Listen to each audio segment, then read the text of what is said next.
Hey, where am I? What's up with my camera? Hang on. Hello. I'm so sick. I'm so sick, but I miss you guys, and I'm gonna scope with watercolor. Actually, I'm horizontal now. Oh, I'm gonna turn horizontal. Hi, Urban Shutterbug. I love cool names. Mine doesn't look like anything cool. I think I'm gonna change my name. Behind me, you'll see some of my these are like in-class demonstrations from my fashion classes that I teach at Parsons School Design. Hello, nice to see you. You sound like a photographer. Do you watercolor? Is anyone here watercolor already or curious about watercolors? Curious about painting? Because if you have anything specific, please, I invite you to ask. I encourage you to ask. And today I'm just going to give you a few. My battery's not like super charged. So I'm going to jump in and give you some useful things that you can use. Okay? So I'm going to flip you around. But I want to say hi. I'm Laura Volpintesta. And I love to help people overcome their barriers to creativity. Yes, a photographer, all over creative, love to learn, so that's why you're here. Thanks for coming, and thanks for the hearts. Hi, Angie, are you here to learn too? I'm gonna make a quick video. I'll meet you in 10 minutes, okay? It's my daughter. Okay, here we go. Let's go. I'm gonna flip you around. Angie, you can stay in here, but you're gonna volume. Oh, she's just coming to get a toy. Well, I'm gonna set up. I have just a few pointers to tell you so that you'll be all set to start. So the thing you need to know, Angie, you have to go. Here you go. All right. Is that with watercolors, paper makes a big difference, okay? There's like a two-way sword. You need to have paper that's cheap enough to play on and just enjoy and throw out because, well, at least if you're like me, if it's too fancy, you won't let yourself feel free. So you could even use like copy or printer paper for that. But this paper right here is sketch paper. And like every brand makes a sketch paper. So let me just show you. This one's called Artist Tiles Sketch by Strathmore. Sorry. I got this fancy tripod and it always moves. Okay, I spent like $60 on it. Okay, here we go. So we have, thank you for inviting a follower. Thank you. So here's a cheap sketchbook paper is lightweight. Let me find a, here we go. And then you also, aside from having a sketch paper, which could be any brand, like I said, you want to have something cheap that you can play with without being worried about cost and throwaway because cost, inexpensive throwaway is something you definitely want to be able to play with. You also want good paper because it's a totally different experience to use good paper. Now for fashion illustration, I usually use Bristol. Bristol is it's heavier than cardstock, and you get what's called a vellum surface. So vellum, and here's the word. Is it on here? V-E-L-L. I can't get under the camera without losing my... I can't get under this. It's always something with the camera angles. I'm just going to write it here. Vellum is going to give you the surface that you need that's like toothy. Sorry. It's toothy and gritty. So you get like a fabric-like effect when you work on it.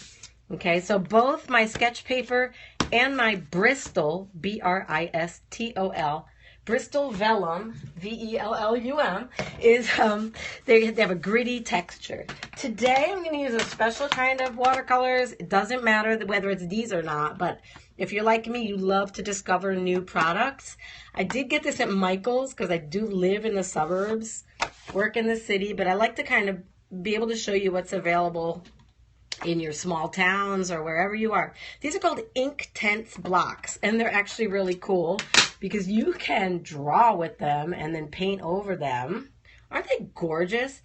For me, whenever I choose, it's really based on the radiant intensity in the colors. If all the colors look kind of faded and dried out, then you know that, you may not be able to get, for me, it's got to be really intense. So this has black. I always want browns that I can create skin tones out of, a range of skin tones, and then like a rainbow. What this doesn't have is white, which means that any colors I want to do that are light, I'm going to have to create them by mixing with water, which is what we call a wash. It's washy. But if you mixed with white paint, you'd get something that's thicker and creamier. It's a different kind of light. So I'm going to put this over here. Yeah, sorry about like clutter on that part's not supposed to be showing the stuff that I can do right now. Okay, so now, by the way, I'm vertical. I didn't realize it. I want this to be, I guess you're just going to watch me sideways. I thought that it was horizontal because I'm looking at it horizontally right now, which is only going to get weird if I start figure drawing. Let's talk about brushes. You want to have fantastic brushes or else you will never be happy. And this is why I feel that like the Crayola company owes a debt to society, because all those little paint boxes you get usually come with really terrible brushes. If you have a good brush, your whole experience will be different. Then good brush, the good news is good brush does not mean that it has to be expensive. It does not mean that it has to be expensive. It only means that it's good. And here's how you'll know. I mean, you can get, for example, these are from Utrecht.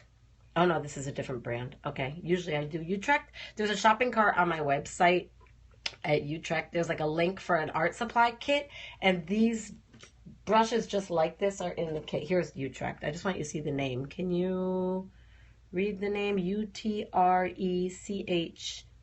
It should be this way anyway. Utrecht. Utrecht Art Online. I don't have a pencil here, which is funny. I only have paintbrushes, so.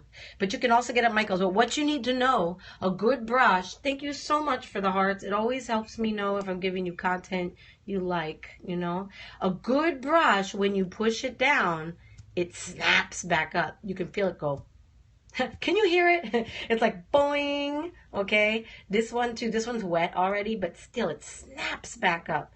If it doesn't snap back up, I've even had students buying really expensive brushes that they show up to class and they don't snap back up. What does this say? Oh gosh, I need glasses. Nice to catch you live. We've been chatting on Instagram. Who is that?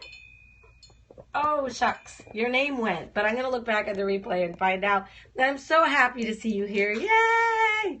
I love Instagram and I love Periscope.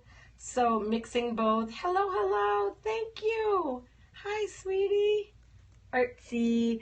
I still can't read the names. I guess I need glasses even more than I ever thought. I need it for Periscope. These are from, this brand is from Michael's.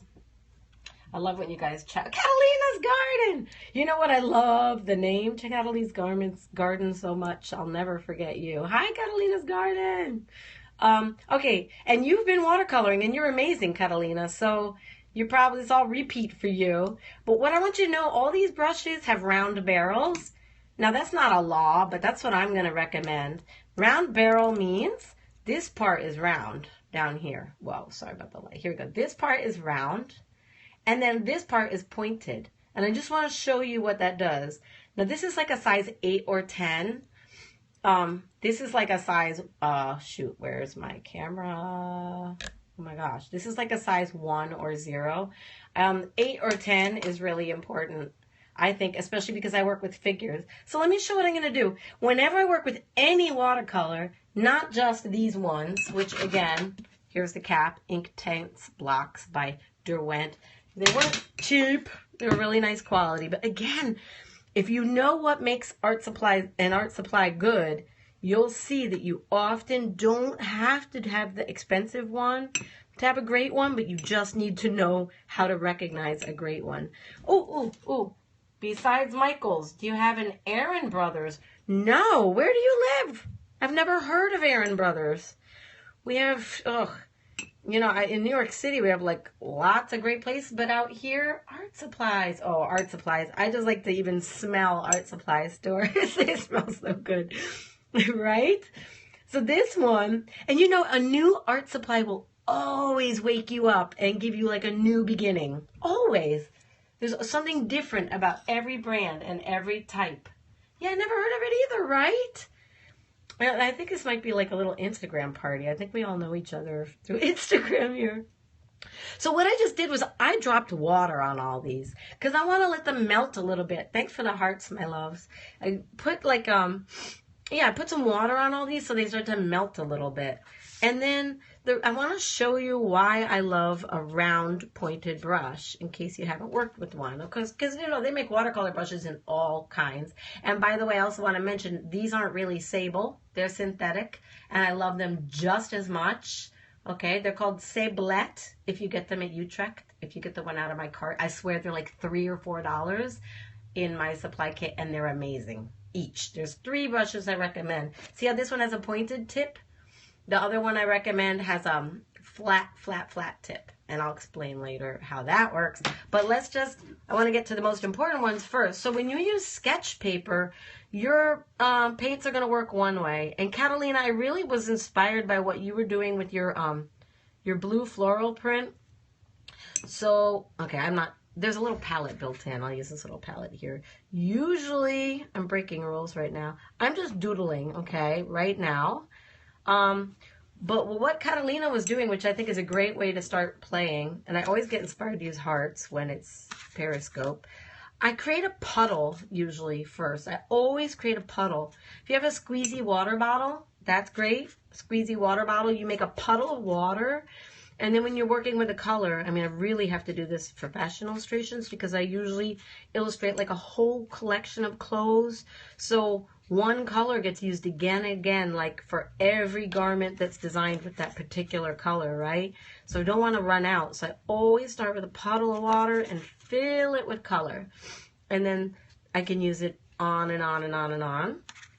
So I'm just filling a puddle right now with one color. It's not much of a color. It's very brown. But what Catalina was doing that I loved was she was leaving white space between her shapes. I hope you don't mind the shout out. Catalina's Garden on Instagram. I know I'm sorry. You're probably like, what? She said she just started watercoloring, but she has a great instinct. I love that portrait that you did, and I love the floral you did.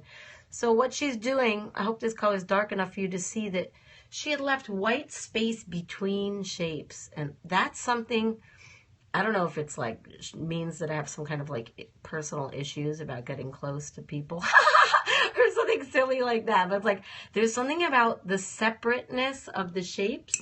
And honestly, what I think is so great about it is that it fine-tunes your eye to the shapes between the shapes. Call that negative space or negative shape, right? So if you just make shapes on the page, please don't try to be too representational yet if it's going to stop you in your tracks. Because the most important thing is to get this beautiful feeling that you get when you start to paint. But you see how there's spaces between the spaces? I love that feeling. Like, I don't know, it's an important exercise anyway because we usually only look at what's called the positive shape, which is the shape we've actually created. But if you look at the white space between the shapes, you know, it's called negative shape. And it really, if you can tune your eye into both, then you have like twice as much going on. I got on here and I was like 200 different subjects I want to talk on, which just goes to show I haven't scoped in too long. I love that Periscope always gets me in the mood for hearts, though. Okay, so that's one thing I want to show you. But you see this streaky effect?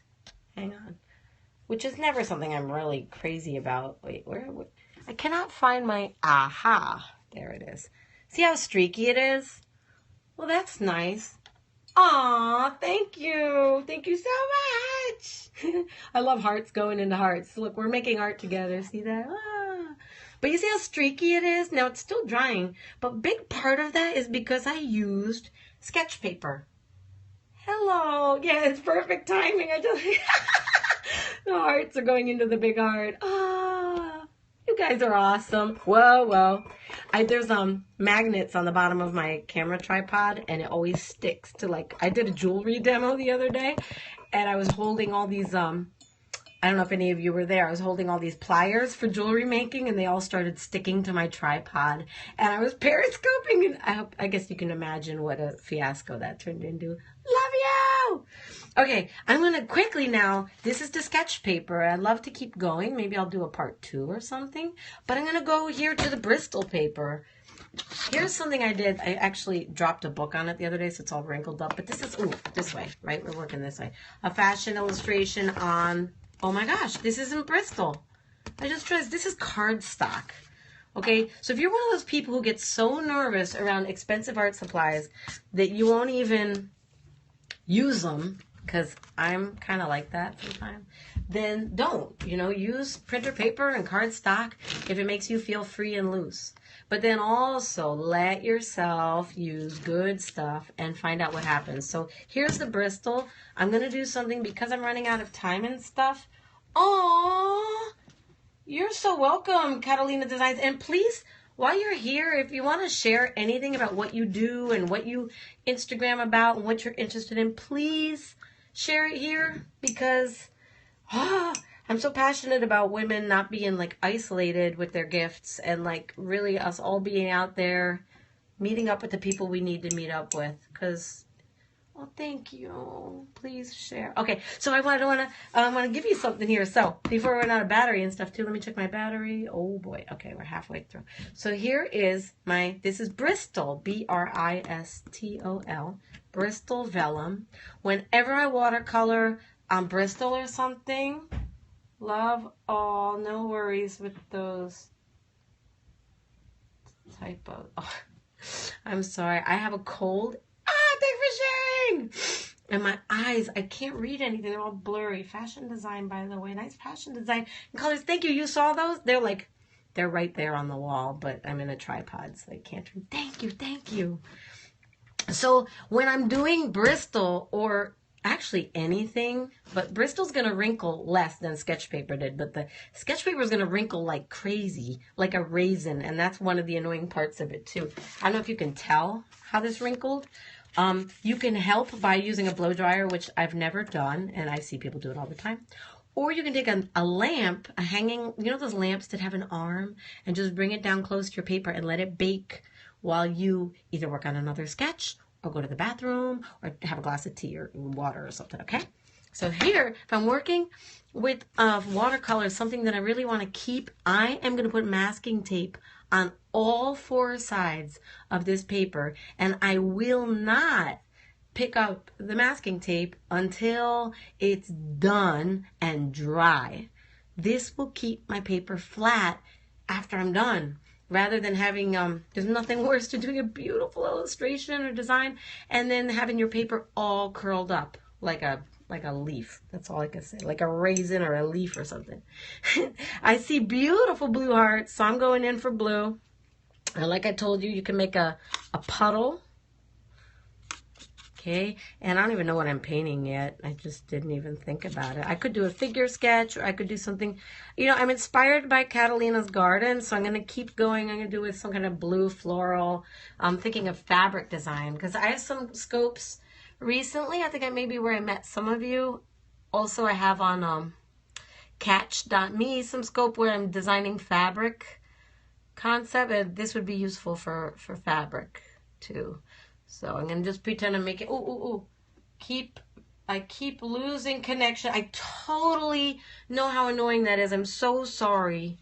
Maybe the replay will be better, and I'm going to put it on catch too, but I totally understand if you end up falling off. It could be my end, it could be your end. It's so frustrating when that happens. See, this is less streaky. I don't know if you can tell that it's less streaky, but especially even when it dries, it's going to be really dense. Okay, and I'm again going to play with that idea of leaving space between the shapes. Other days we could do other things, like I could do like figure drawings or whatever. But this, and I'm going to let it be darker in some and lighter in others, because I think that's just fun.